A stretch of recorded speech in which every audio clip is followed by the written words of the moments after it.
తిరుమల శ్రీవారిని మంత్రి ఆనం రామనారాయణ రెడ్డి దర్శించుకున్నారు. కూటమి ప్రభుత్వం ఏర్పడిన తర్వాత మొదటిసారి టీటీడీ దేవాదాయ శాఖ మధ్య తొలి సమావేశం నిర్వహించనున్నట్లు మంత్రి తెలిపారు. అన్నమయ్య భవన్లో సమావేశం జరుగుతుందన్నారు. టీటీడీలో చాలా కాలంగా అపరిష్కృతంగా ఉన్న సమస్యలపై అధికారులతో చర్చించనున్నట్లు మంత్రి తెలిపారు.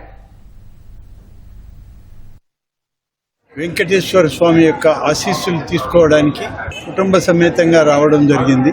ఈరోజు ముఖ్యంగా తిరుమలకి రావడానికి కారణం మెరుగైన సేవలు సామాన్య భక్తులకి అందించే దానిలో రాష్ట్ర ప్రభుత్వం దేవాదాయ శాఖ సమన్వయం చేసుకోవాలని గౌరవ ముఖ్యమంత్రి గారు ఇచ్చిన సూచనలు, వారి ఆదేశాల మేరకు ఈరోజు తొలి సమావేశం తిరుమలలో జరుగుతుంది.